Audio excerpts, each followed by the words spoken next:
శ్రీ వారాహిదేవి జ్యోతిషాలయం విద్య, ఉద్యోగం, వ్యాపారం, పెళ్లి, ఆరోగ్యం, నాగదోషం, సంతానం, రాజకీయం, వామాచార దోషం, భార్యాభర్తల మధ్య గొడవలు, అత్తాకోడళ్ల మధ్య గొడవలు, ప్రేమించి మోసపోవడం, స్త్రీ పురుషుల వశీకరణం, ధనం నిలకడ లేకపోవడం, మీ ఎటువంటి సమస్యలకైనా 24 గంటల్లో పరిష్కారం లభించబడును.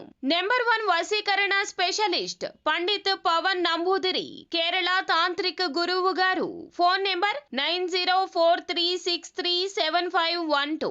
అందరికీ నమస్కారం అండి. ఛానల్లోకి తిరిగి స్వాగతము. వద్దనుకున్న వారు కుంభరాశి జాతకులకు గుండె దడ పుట్టిస్తారు. జరిగేది ఇది. ఏం జరగబోతుంది, ఎటువంటి ఫలితాలు ఈ రోజున గోచార రీత్యా ఉండబోతుంది, తదితర అన్ని వివరాలు విపులంగా వీడియోలో తెలుసుకుందాము. వీడియో మీకు నచ్చితే తప్పకుండా ఒక చిన్న లైక్ చేసి మమ్మల్ని సపోర్ట్ చేయండి. ఈ జాతకుల మీద ఈ రోజున మిక్కిలి కోపం వస్తుంది. ఈ రోజున కుటుంబ సభ్యులకు కానీ స్నేహితులకు కానీ అంతటి కోపం వస్తుంది. ఎందుకంటే వద్దు అనుకున్న వారిని తిరిగి జీవితంలోకి తీసుకురావడం. వీరి యొక్క తత్వం తెలుసుకుంటే ఈ మాటకు అర్థం తెలుస్తుంది. ఈ రాశి జాతకులు ఒక్కోసారి ఒక్కో విధంగా నడుచుకుంటారు, ఒక్కోసారి ఒక్కో విధంగా ఆలోచిస్తూ ఉంటారు. కానీ ఎదుటి వారికే వీరి వల్ల కష్టం కలగదు, కానీ వారి వల్ల వీరికి కలుగుతుంది.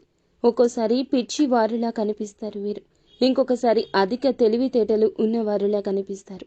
మోసపోయే సమయంలో వీరిని పిచ్చివారు అని చెప్పక తప్పదు.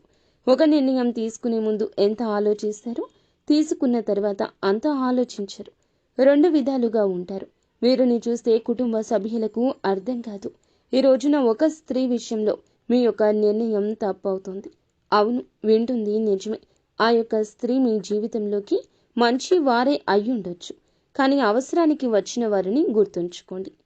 ఈ రోజున వారి స్వార్థం ఎంతైనా చేయిస్తుంది. ధన స్వార్థం కావచ్చు, మనిషి సాయం కావచ్చు, మిమ్మల్ని మీ జీవితాన్ని ప్రభావితం చేస్తుంది.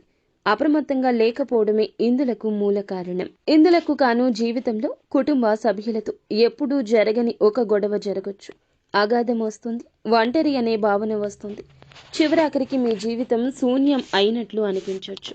ఒక స్త్రీ ఈ రోజున మీ వెనకాల ఈ విధంగా చేస్తుంది. స్నేహితురాలు కావచ్చు, బంధువు కావచ్చు, సన్నిహితురాలు కావచ్చు. మిమ్మల్ని వద్దు అని వెళ్ళిపోయింది ఆ స్త్రీ. మీరే వద్దని దూరం కూడా పెట్టేసిన స్త్రీ కావచ్చు. వారి కష్టాన్ని చూసి, వారి ఇబ్బంది చూసి తట్టుకోలేక తిరిగి వచ్చినా ఏమనడం లేదు. ప్రస్తుతం మీ జీవితంలో ఉన్నారు అంటే ఎప్పటి నుంచో ఉన్నారు. కానీ వారి యొక్క ప్రవర్తన ఈ రోజున చాలా వరకు మోసం చేసే విధంగా మారిపోతుంది. వారు ఒక సీక్రెట్ని మెయింటైన్ చేస్తున్నారు. చాలా వరకు మీ గుండె దడ పుట్టించే విషయం అది. మీ దగ్గరకు వచ్చిన వారు మిమ్మల్ని ఆర్థికంగా మోసం చేయాలనుకుంటున్నారు. ఆల్రెడీ చాలాసార్లు చేశారు, ఈ రోజున చేస్తారు. మిమ్మల్ని ధనపర విషయాల్లో ముంచేస్తారు. వారు చేసిన తప్పులకు మిమ్మల్ని ఎండగట్టేస్తారు, అడ్డం పెడతారు. ఘోరాతి ఘోర దెబ్బ తగులుతుంది. ఒక కన్నేసి వారి విషయంలో ఉంచండి. వెనుకాల చేస్తున్న ప్లాన్ని పసిగట్టండి. ఈ విషయంలో కుటుంబ సభ్యుల సాయం తీసుకోండి. మీరు అడిగితే వారు కాదనరు. ఈ స్త్రీ విషయంలో నష్టం జరగక ముందే మేలుకోండి. ప్రతికూలత అనుకూలంగా మార్చుకోవడానికి నిత్యం శివారాధనతో పాటుగా విష్ణు సహస్రనామ పారాయణం చేసుకోండి.